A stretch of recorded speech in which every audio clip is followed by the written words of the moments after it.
Tony D and Little Joan with a Screenwriter's Rant on Most Dangerous Game, New York, from Roku and Christoph Waltz. I always say Christopher, but it's really Christoph Waltz as the guy who picks a UFC fighter to be the target of the world's most dangerous game, which is Man.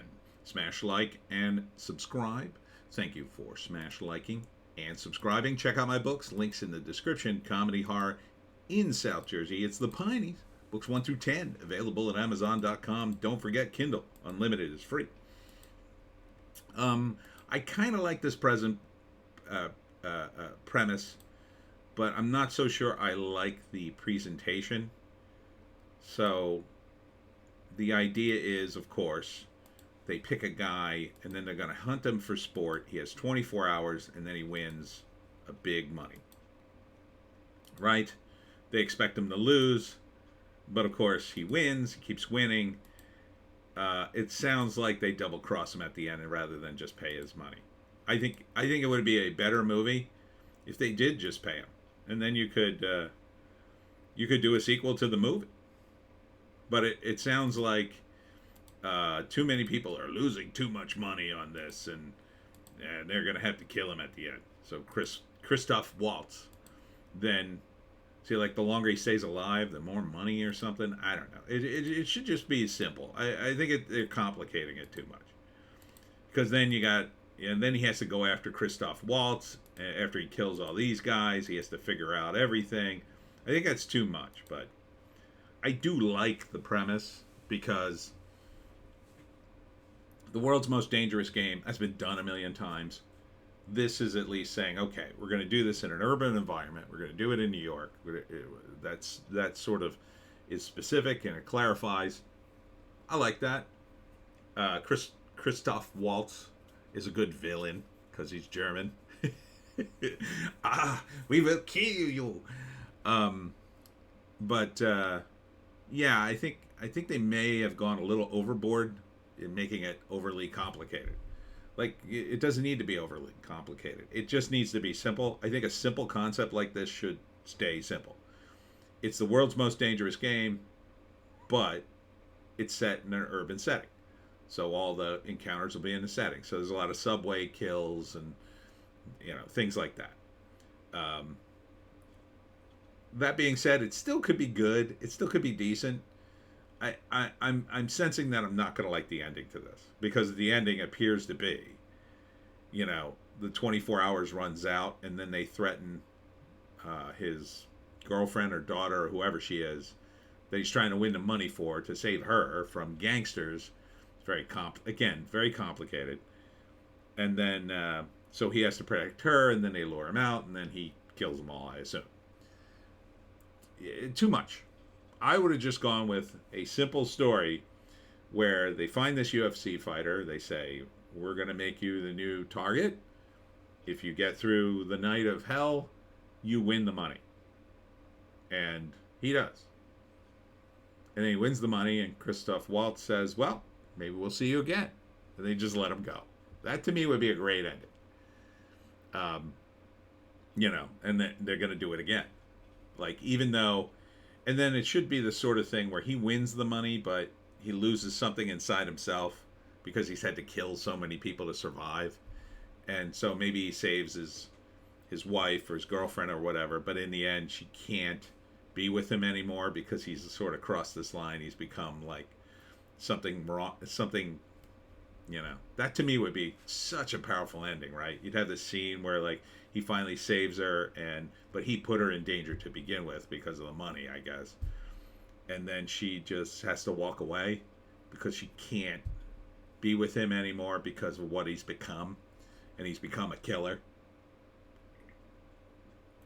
Something like that. Something more nuanced other than, oh, there's a big double cross and then he's going to somehow figure out, against all odds, figure out where Christoph Waltz is and kill him and expose him or whatever. Does he even get the money? I mean, if he could do all that, why doesn't he just kill the gangster he owes the money to? Right? Like, it should be the kind of thing where, yes, it's easier for him to do this dangerous game thing, or he thinks it is, than to go up against the mafia. And in the end, it kind of is, but it still cost him. Like, there should be a heavy price for what he's done. Like, in the end, he wins, but he kind of loses. And Christoph Waltz is just an evil effer that, you can't touch him. And that, to me, would be more powerful than what I think they're setting up. Like, already the amounts of money is just crazy, too. They're talking, like, at one point in the trailer, they mentioned billions could be lost or something. Didn't quite get it. I didn't quite get the context, but, like, there seems to be a lot on the line just on this one fight over 24 hours. It seems like too much. Again, too much. I would say lower it down. Like, a good number would be $1 million, right? That would be enough to solve the problems of a guy who lives on the street, right? We give you $1 million cash, tax-free. You do whatever you want with it. No one will come at you for it. Your problems with the mob guys will be over. We'll pay them. You'll still have, right? I don't know. What does he owe? Like, he owes him $50,000, let's say. You'll still have, close to $1 million left over, tax-free. It's very appealing. You could live the rest of your life on $950K if you manage it correctly. So the breakdown's pretty simple. First act, Christoph Waltz is sort of scoping out this guy, and he's a UFC fighter, but he's in some trouble with the mob. Maybe he wouldn't take a dive, and now he owes them money, and he can't pay it, and he's threatening his girlfriend or his daughter. Again, I don't know who she is. I'm going to say girlfriend, and so he's in trouble. He's got, I don't know how many days left. And then Christoph Waltz gives him the offer. He may have orchestrated the debt, right? Using the mob guys to orchestrate his debt, so he had to do this. That would be cool. And then second act, he agrees to do it. He's got 24 hours. They set up the rules. He just starts killing one guy after another coming after him, right? I mean, so, and then it amps. Throughout the second act, he has to fight more and more different opponents. One guy has a dog, one guy has a whip, one guy has a knife, one guy's a psycho. And then finally, we realize, they're going to we get towards the end of the 24 hours, they're going to double cross him, they're going to kill his girl. He has to go save her. They lay a trap for him. He somehow avoids it very cleverly. And then he turns the tables on Christoph Waltz, and he goes after him. I guess he kills him. Maybe in the end he gets his money anyway, or maybe he just gets his money. I don't know. In the end, I think he wins. It feels like that kind of movie. I mean, it could lose. That would be a weird ending for this kind of movie, because it's hyped up for him to win. But it's on Roku, so I might even watch it. I think it's free. I think Roku's free. I think you can watch all this stuff. So it looks a pretty high-end movie. Not a bad premise.